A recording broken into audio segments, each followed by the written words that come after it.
हर हर महादेव। स्वागत है दर्शकों आपका हमारे चैनल में।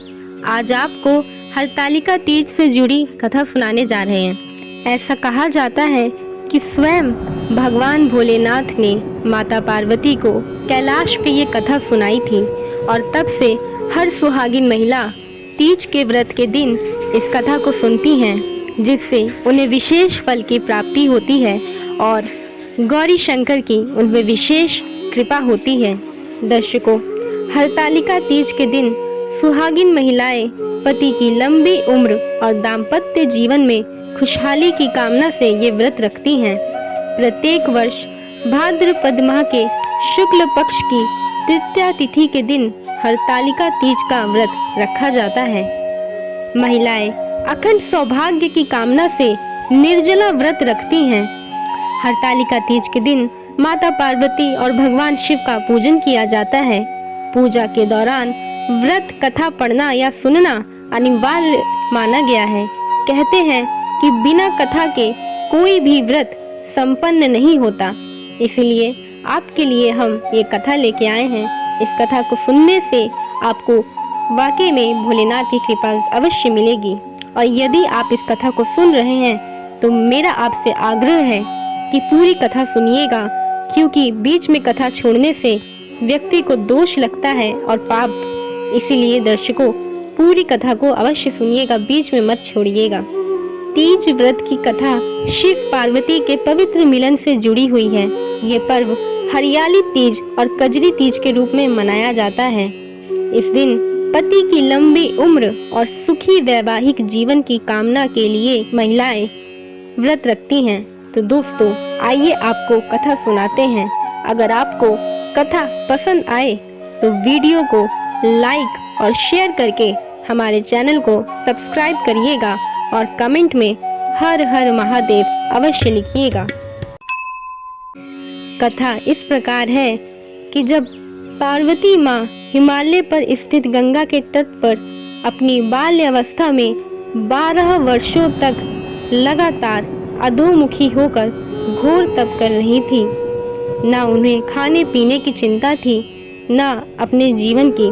वे बस घोर तपस्या में लीन थी कि उनकी तपस्या से प्रसन्न होकर शिव जी उन्हें अपना लें और पति रूप में उन्हें दर्शन दें। उन्होंने घोर तपस्या की। माघ की विकराल शीतलता में माँ ने निरंतर जल में प्रवेश करके तप किया। बैसाख की जला देने वाली गर्मी में उन्होंने पंचाग्नि से शरीर को तपाया।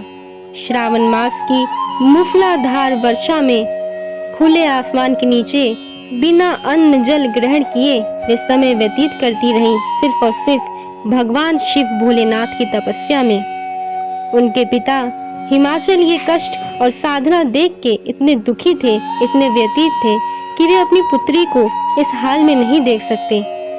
उन्हें हर वक्त चिंता घेरी रहती थी। एक दिन नारद मुनि जा रहे थे कि उन्हें पार्वती माँ की तपस्या दिखी और वो पार्वती माँ की तपस्या से इतने प्रसन्न हुए कि वे स्वयं हिमाचल जी के घर गए और उनसे कहा कि हे हिमाचल, हे गिरिराज, मैं भगवान विष्णु के भेजने पर यहाँ उपस्थित हुआ हूँ। आपकी कन्या ने बड़ा कठोर तप किया है।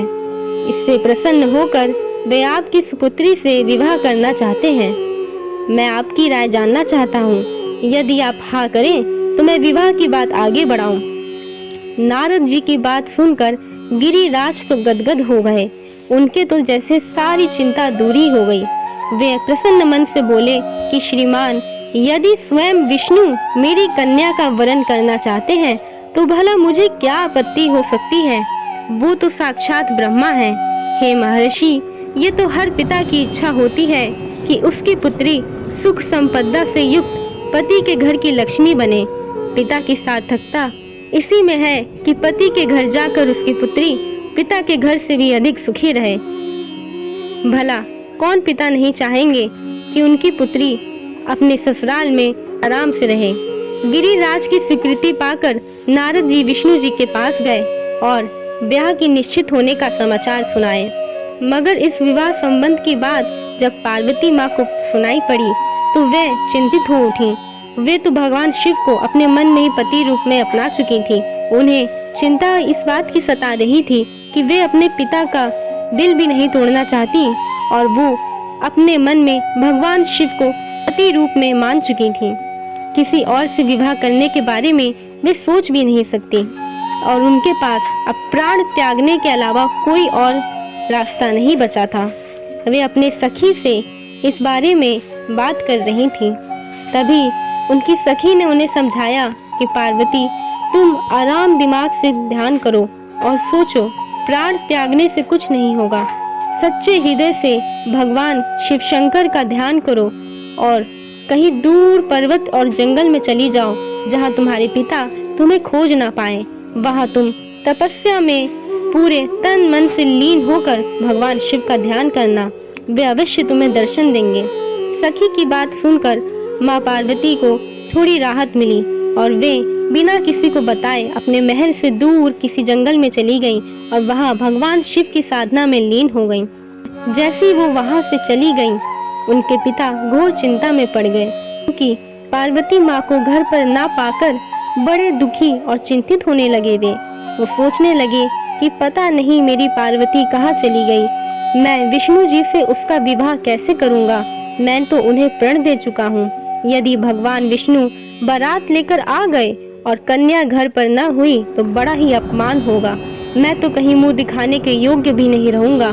ये सब बातें सोचकर गिरिराज ने जोर शोर से पार्वती माँ की खोज शुरू कर दी। इधर उनकी खोज होती रही और उधर वे नदी के तट पर एक गुफा में आराधना में लीन हो गईं। भगवान शिव की आराधना करने लगी। भाद्रपद शुक्ल तृतीया को हस्त नक्षत्र था। उसी दिन पार्वती माँ ने रेत के शिवलिंग का निर्माण किया और शिवलिंग का निर्माण करके वे व्रत रखने लगी। रात भर उन्होंने शिव जी की स्तुति गाई और एकदम कष्ट साध्य तपस्या के प्रभाव से उन्होंने शिव जी का आसन डोला दिया। उनकी तपस्या देख के शिव जी का आसन डोलने लगा। उनकी समाधि टूट गई और वे पार्वती माँ के समक्ष जा पहुँचे। उनकी तपस्या से प्रसन्न होकर वे अपने आप को रोक नहीं पाए और उन्हें वर मांगने के लिए कहा। तब अपनी तपस्या के फल स्वरूप पार्वती माँ ने शिव जी को जब सामने देखा और अपने नेत्र खोले तो उन्होंने कहा कि मैं हृदय से आपको पति के रूप में वरण कर चुकी हूँ। यदि आप सचमुच मेरी तपस्या से प्रसन्न होकर यहाँ पधारे हैं तो मुझे अपनी अर्धांगिनी के रूप में स्वीकार कर लीजिए। पार्वती माँ की बात सुनकर भोलेनाथ ने उन्हें तथास्तु कहा और जैसे ही माँ पार्वती ने तथास्तु सुना वे खुशी हो गई क्योंकि उन्हें अपनी घोर तपस्या का फल मिल गया। इस घटना के बाद सुबह उन्होंने अपने व्रत का पारण किया और सारी सामग्री को नदी में प्रवाहित कर दिया और वापस गिरिराज के घर आ गईं। गिरिराज माँ पार्वती को देखकर भावुक हो उठे और उन्हें गले से लगा के रोने लगे और वो कहने लगे कि हे मेरी पुत्री, तुम कहाँ चली गई थी, मैंने तुम्हें इतना ढूंढा। उसके बाद पार्वती माँ ने उन्हें बताया कि पिताजी, मैंने अपने जीवन का अधिकांश समय कठोर तपस्या में बिताया है। मेरी इस तपस्या का उद्देश्य केवल यही था कि मैं महादेव को पति के रूप में प्राप्त कर सकूं। आज मैं अपनी तपस्या की कसौटी पर खड़ी उतर चुकी हूँ। आप क्योंकि विष्णु जी से मेरा विवाह करने का निर्णय ले चुके थे, इसीलिए मैं अपने आराध्य की खोज में घर छोड़कर चली आई। अब मैं आपके साथ इसी शर्त पर घर जाऊंगी कि आप मेरा विवाह विष्णु जी से ना करके महादेव जी से करेंगे। अपनी पुत्री की बात सुनकर गिरिराज उन्हें गले से लगाकर कहने लगे कि हे पुत्री, तुम जैसा कहोगी, जिससे कहोगी, तुम्हारी शादी मैं उन्हीं से करूंगा।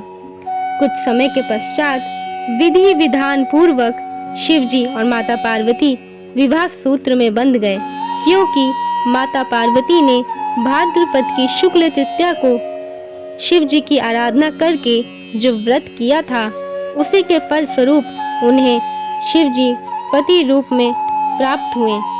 इसका महत्व ये है कि इस व्रत को करने वाली जो भी सुहागिन महिला इस व्रत को एक निष्ठा और आस्था से करती हैं, शिव पार्वती जी उन पर विशेष कृपा करते हैं और उसे सौभाग्य की प्राप्ति होती है। इस दिन सुहागिन महिलाएं पति की लंबी उम्र और दाम्पत्य जीवन के लिए खुशहाली की कामना करते हुए ये व्रत रखती हैं। उन्हें उनके वैवाहिक जीवन में सुख, शांति, संपत्ति और संपदा प्रदान करता है। कहते हैं कि आज के दिन महिलाएं गौरा माँ से सुहाग मांगती हैं। गीत और कथाएं सुन के वे अपने व्रत का पालन करती हैं। दोस्तों, उम्मीद है कि आपको ये कथा सुन के आनंद आया होगा और यदि आप इस कथा से प्रसन्न हुए हों तो हमें कमेंट में हर हर महादेव ज़रूर लिखिएगा और जो भी इस कथा को सुने और आगे शेयर करें, भगवान भोलेनाथ और माँ पार्वती जी उन पर विशेष कृपा करें और गौरी शंकर जी हर सुहागिन महिला का सुहाग अमर रखें। जय हो गौरी शंकर। नमः पार्वती पतये नमः।